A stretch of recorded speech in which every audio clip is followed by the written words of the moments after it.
1장부터 16장까지는 시대별로 사사들에 대해서 소개를 한 내용이 있었습니다.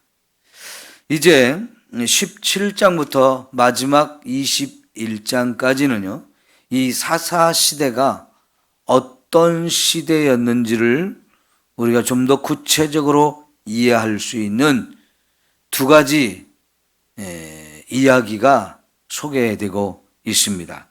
오늘 그 첫 번째 이야기인데요. 첫 번째 이야기, 두 번째 이야기가 짧은 이야기가 아니고 꽤 내용이 긴 그런 이야기들이기 때문에 나누어서 우리가 살펴보도록 하겠습니다. 오늘 첫 번째 나오는 이야기는 에브라임 산지에 미가라고 이름하는 사람, 미가라는 이름을 가진 사람 이야기가 나오고 있습니다. 여러분, 에브라임 산지 하면 가나안 땅의 중심지에 있습니다.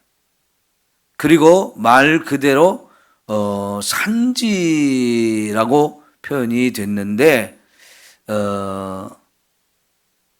상당히 남쪽보다는 비가 좀 오는 곳이라서 산에 나무들이 울창하게 우거져 있는 그런 곳입니다. 그래서 특별히 에브라임 지파 하면 이스라엘 전체에서 자기들이 최고다, 이 의식을 아주 가장 크게 가지고 있었고, 우리가 앞에서 사사들의 이야기를 보았을 때도 이 에브라임 지파가 잘난 체를 많이 했죠. 아주 교만했고, 그래서 그것 때문에 다른 지파들과의 사이에 갈등도 많았고, 결국은 입다 때 어떻게 됐습니까?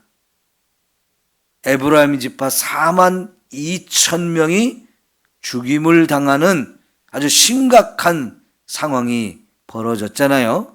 그게 다 이 에브라임 지파의 교만함, 그것 때문에 시작된 거거든요. 자, 그 에브라임 지파가 이스라엘 12지파의 가장 대표가 되고 중심이 되는 그런 지파인데요. 이 가정에 있었던 이야기입니다. 자, 이 사람이 자기 어머니에게 이런 고백을 합니다. 어머니가 은 1,100개, 1,100개를 잃어버렸는데 사실은 제가 훔친 겁니다. 제가 도둑질을 한 겁니다. 그런데 누가 가져갔는지를 모르기 때문에 어머니가 그 도둑질을 한 사람한테 저주를 받으라고 이렇게 하셔가지고 제가 놀래서 어머니께 다시 드립니다 하면서 은 1,100개를 다시 가져왔어요. 그런데 여러분, 이 은 1,100개가 어느 정도의 큰 양이냐? 어마어마한 양입니다. 우리가 10절을 보면 나중에 모세의 손자가 그 집 앞으로 지나가는 걸 보고 누구냐고 물어보고 모세의 손자 레위 지파 사람이란 얘기를 듣고 나서 이 사람을 자기 집에 제사장으로 모시겠다고 하면서 돈을 얼만큼 주겠다고 그랬냐면 1년에 은 10개를 주겠다 그랬어요. 연봉이 은 10개라는 거예요. 그러면요 12달로 계산을 하면 한 달 월급이 은 1개도 안 되는 거예요. 그러면 한 사람의 1년 연봉이 은 10개라고 하면 이 1,100개 하면 양이 어느 정도인지 여러분 상상이 돼요? 10개에 110배. 그러니까 이 사람이 110년 월급을 모아야 되는 돈이란 얘기예요. 그러면 이 은 1,100개가 굉장히 큰 돈이라는 거 여러분이 대충 짐작은 되시죠? 그러면 굉장히 부잣집인 거예요. 그것도 어머니가 가지고 있는 돈을, 그 엄청난 돈을 아들이 딱 도둑질을 한 거지요.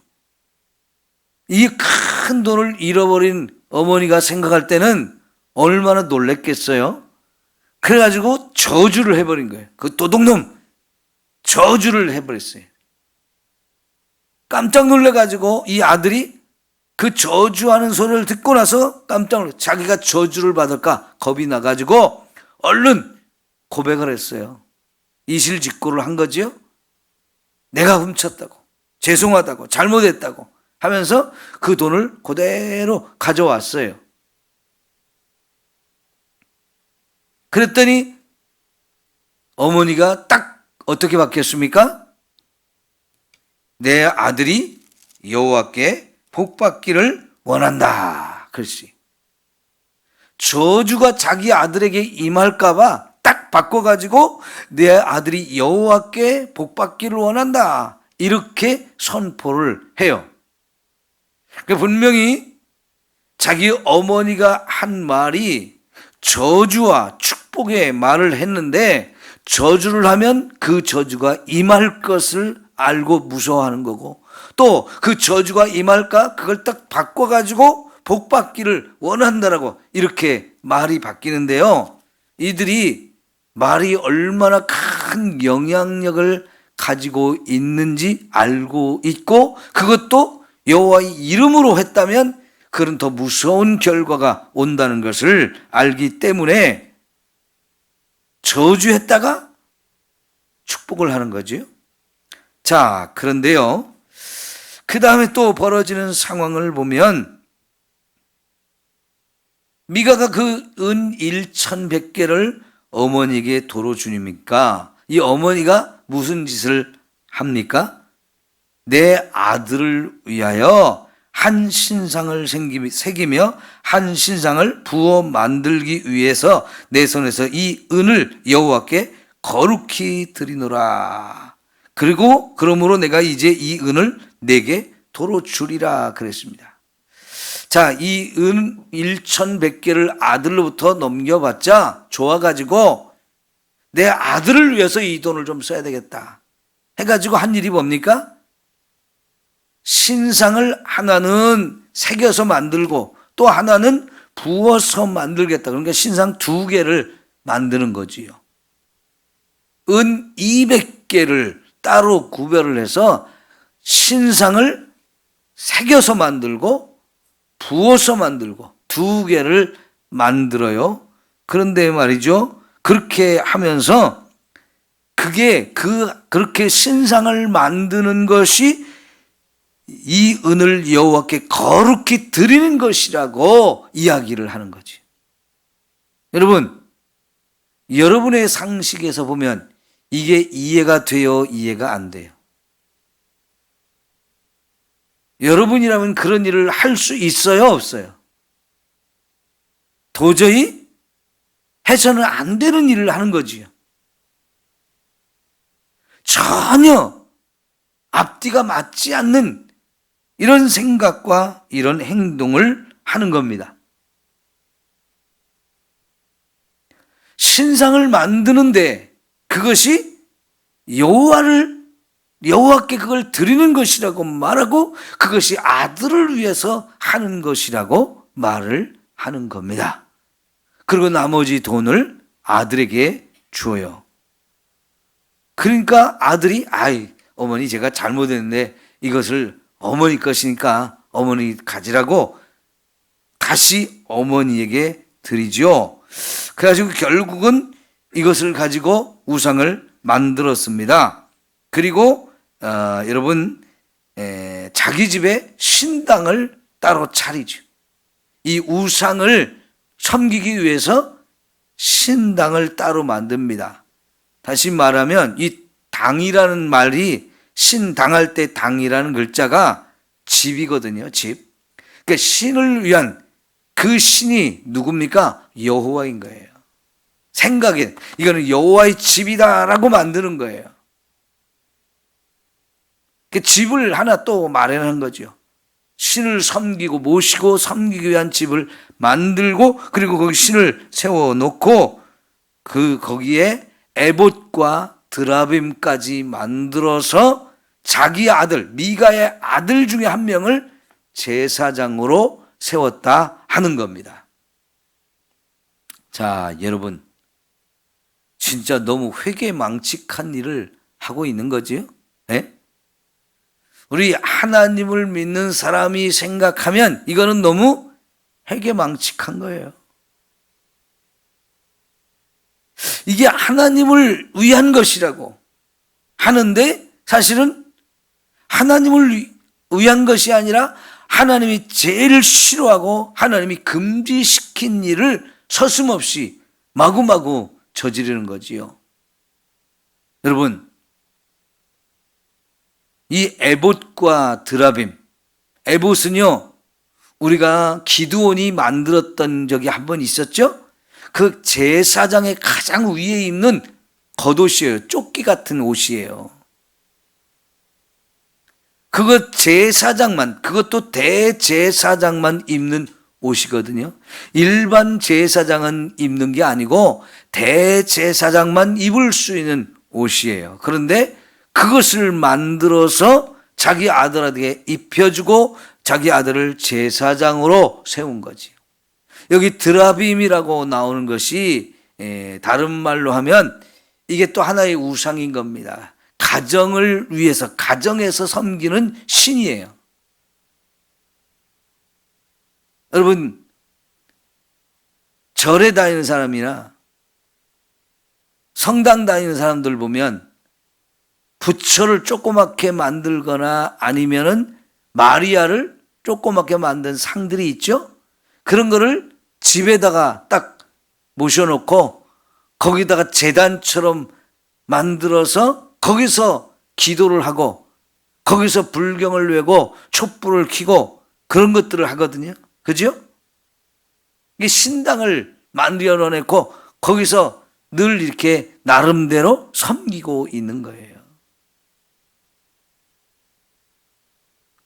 그러면 여러분,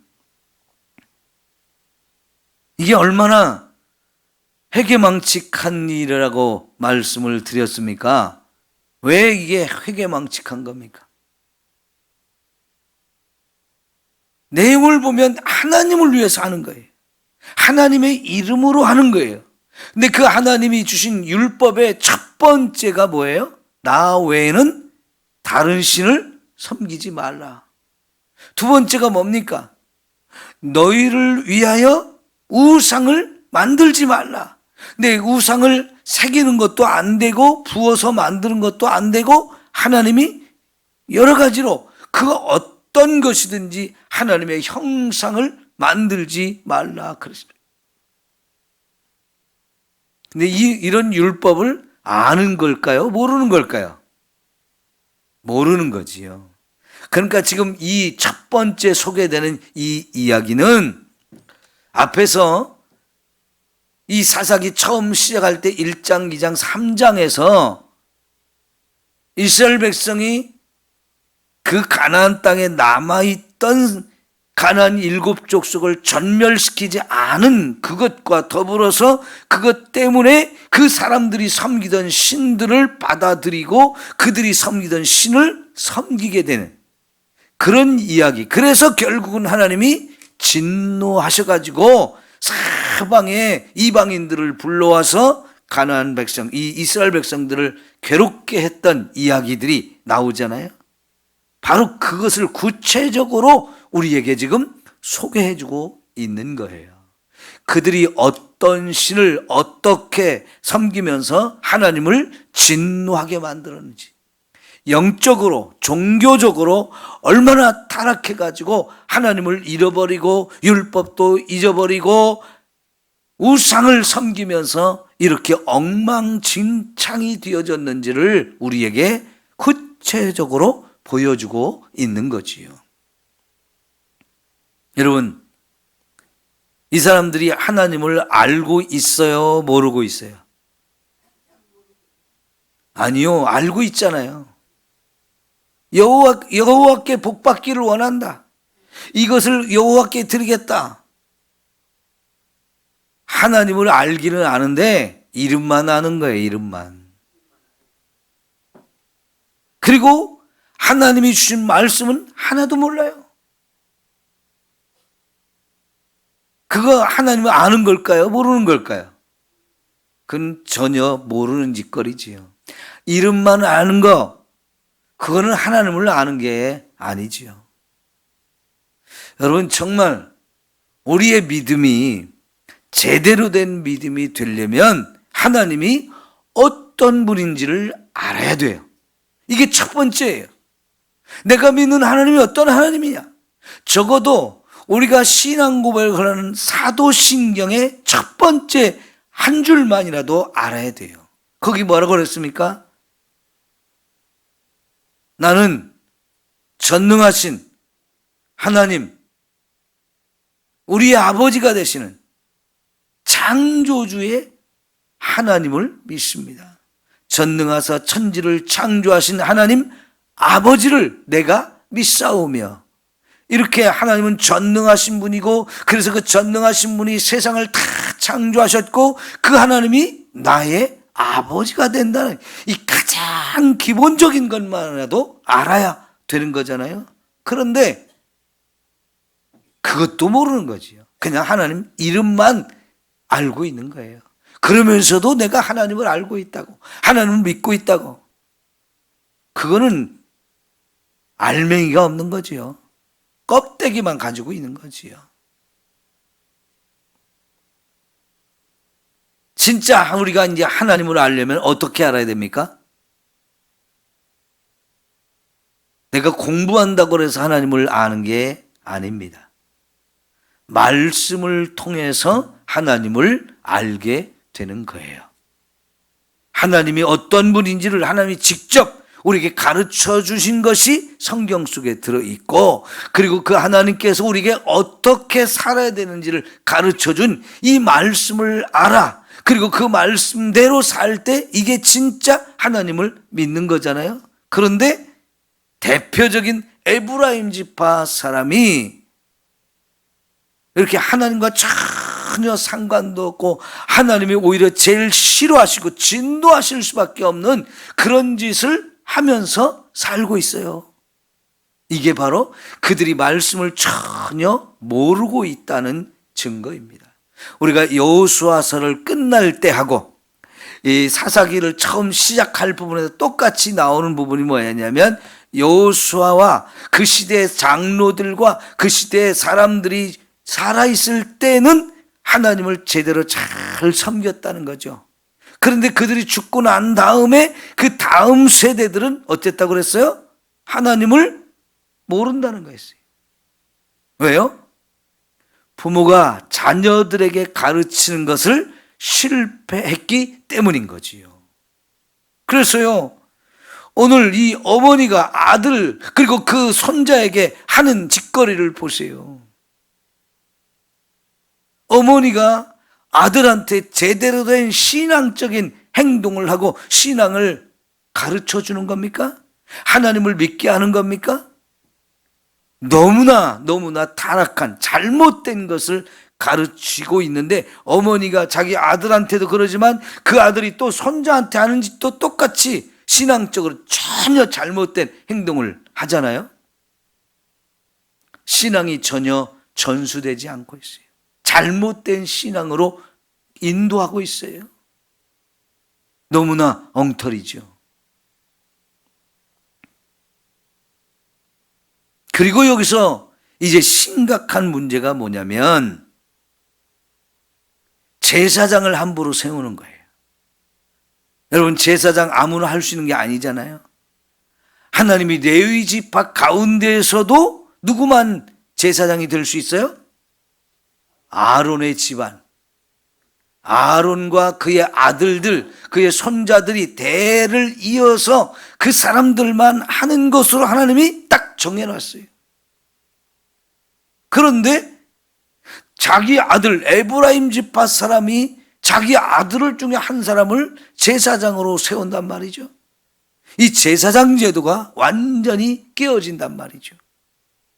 그러다가 우리 아들이 제사장이 되는 것보다는 레위지파 사람이 되는 게 좋겠다 해가지고 모세의 손자가 지나가는 것을 만나가지고 그 사람이 레위지파니까 이 제사장으로, 자기 집의 제사장으로 월급을 주고 채용을 했어요. 여러분, 이 모세의 손자도 제사장이 될 자격이 없습니다. 모세와 아론은 형제이지만 아론의 후손이 아니란 말이에요. 그러니까 모세도 제사장이 아닌 거예요. 모세의 후손이라고 해서 제사장이 될 수가 없는 겁니다. 그런데 그냥 레위지파가 되면 더 좋겠다, 탁 제사장으로 세운 거지요. 여러분, 이게 제사장 제도가 깨지면 어떻게 되느냐? 이 제사장 제도가 중요한 이유가 뭡니까?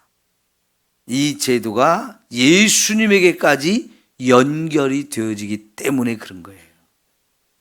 예수님이 진짜 영원한 참 제사장 되어지심을 우리가 히브리서를 통해서 배웠잖아요.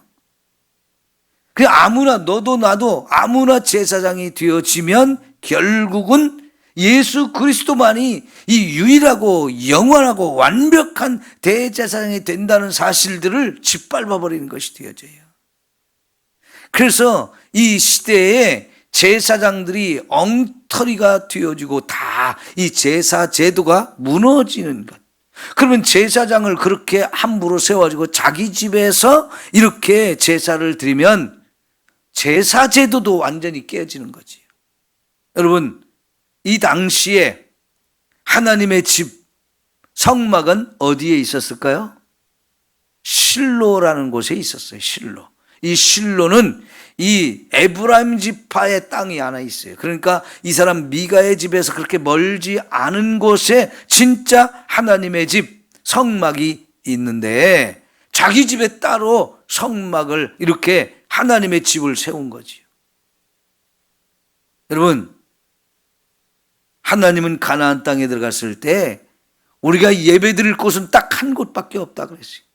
다른 곳을 자기 마음대로 세워서는 안 되고 우리가 하나님을 섬기기 위해서는 반드시 성막이 있는 곳에 와서 거기서만 섬기라고 했던 이유가 우상 숭배를 받아들여서 아무 데서나 지멋대로 할 것을 염려하셨기 때문이었거든요.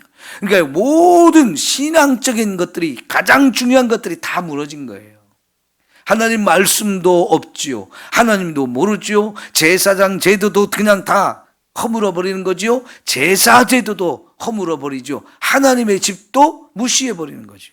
모든 게 다 엉망이 되어지는 겁니다. 왜 이런 모습으로 신앙이 변질이 될까요? 첫째, 기복신앙으로 바뀌었기 때문에 그래요. 기복신앙. 우리나라도 지금 이 기복신앙이 심각하잖아요. 그러죠? 네. 오직 신앙생활을 하는 목적이 복을 받기 위한 거란 말이에요. 복을 받기 위한 거. 내 아들이 여호와께 복 받기를 원하노라. 저주를 했던 것이 이제 또 그 아들이 저주를 받게 생겼으니까 다 입으로 당장에 바꿔서 복 받기를 원한다 하거든요. 오직 복을 받기 위한 것이 신앙의 목적이에요. 내 아들을 위해서 이 은을 하나님께 드리고 내 아들을 위해서 신상을 만드는 거예요. 목적이 복을 받기 위한 거예요. 우리 모두가 복 받기를 원하지만 그것이 신앙생활을 하는 가장 큰 이유가 되면 안 돼요. 우리는 신앙생활하면서 당연히 복 받기를 원합니다. 그러나 그것이 가장 중요한 목적이고 그것만을 생각하고 신앙생활하면 안 되는 거지요. 오히려 저와 여러분이 하나님의 영광을 돌리기 위한 삶이 되어져야 하는 것이지요. 내 삶이 하나님을 위한 삶이 되어야 되는데 하나님으로부터 복만 받기를 원한다. 그게 아닌 거지요. 그런데 여러분, 하나님도 정말 우리를 축복하시고 우리가 복받는 인생이 되기를 원하는데 그 복은 어떤 사람한테 주신다고 그랬어요? 말씀에 순종할 때 복을 주신다 그랬어요. 근데 자기의 삶은 전혀 말씀에 따라가는 삶이 아닌데 그냥 복 받기만을 원하거든요. 그거는 아무리 우리가 복 받기를 원한다고 해도 복을 받을 수가 없는 것이 됩니다. 복을 어떻게 하면 받는지를 제대로 알아야죠. 우리가 이런 기복신앙이 복받기 위한 것만 목적이 되어지는 이런 신앙이 되지 않기 위해서는 우리가 철저하게 말씀을 알고 그 말씀을 따라 신앙생활하는 게 매우 매우 중요한 거예요. 두 번째는요, 이 하나님의 말씀을 따라 제사제도, 제사장제도, 성막, 이 모든 것들이 다 하나님이 정해놓은 너무나 중요한 제도이거든요. 이런 것을 우리가 함부로 해서 허물어버리고 그러면 안 되는 거지요. 철저하게 하나님이 정하신 법을 따라 우리 신앙생활이 이루어져야 하는 거예요. 그리고 우리의 신앙과 세상 것이 혼합이 되어서는 안 되는 거지요. 여러분, 예를 들어서 여러분이 집에서 오늘 아침을 차리는데 밥이고 국이고 반찬이고 잘 만들어가지고 이제 상을 차려야 되는데 더러운 그릇에다가 담으면 돼요, 안 돼요? 안 되지요. 더구나 내가 그것을 하나님을 대접하기 위해서 그걸 만들었다. 그러면 더더욱 좋은 그릇에다 담아야 되죠. 이게요, 아무리 맛있는 음식, 좋은 음식, 정성껏 만들었어도 이 그릇도 깨끗해야 되고 좋아야 돼요. 그죠? 그런데 그냥 대충 씻지도 않고 어제 먹었던 그릇 설거지도 안 해가지고 다시 거기다 담았다? 그건 말이 안 되는 거죠. 하다못해 각설이도 그렇게는 안 해요. 네? 각설이도 그렇게는 안 해. 세상 것은 더러운 것입니다. 이 더러운 것, 잘못된 것을 하나님의 말씀과 하나님을 섬기는 것, 자꾸 짬뽕을 해가지고 혼합이 되어지면 이건 안 되는 거예요. 물론 짬뽕이라는 음식을 만들 때는 넣을 수 있는 거 다 넣으면 더 맛있어요. 그러나 신앙은 그렇게 하면 안 되고 순수하고 정결하고 깨끗해야 돼요. 거룩해야 돼요. 그런데 지금 하나님의 이름으로 하는데, 하나님을 위해서 하는데 그게 신상을 만드는 거예요. 그러니까 이 가나안 땅에 살고 있던 사람들과 그 주변에 살고 있던 사람들의 신상을 데리고 와가지고 하나님을 섬기는 것처럼 섞여졌잖아요. 하나님이 말씀하신 것 이상은 넘어가면 안 돼요. 하나님이 하신 것은, 하라고 하신 것은 그대로 하면 되고, 하나님이 하지 말라고 하는 것은 절대로 우리가 해서는 안 되는 거지요. 여러분, 오늘 여기까지 간단하게 봤고요. 이제 내일부터 이게 얼마나 더 심각해지는지, 이렇게 시작된 한 가정의 문제가 얼마나 점점 더 심각해지는지를 이제 우리가 구체적으로 보게 될 거예요.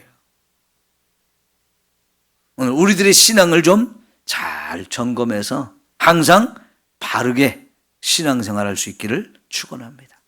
기도합시다.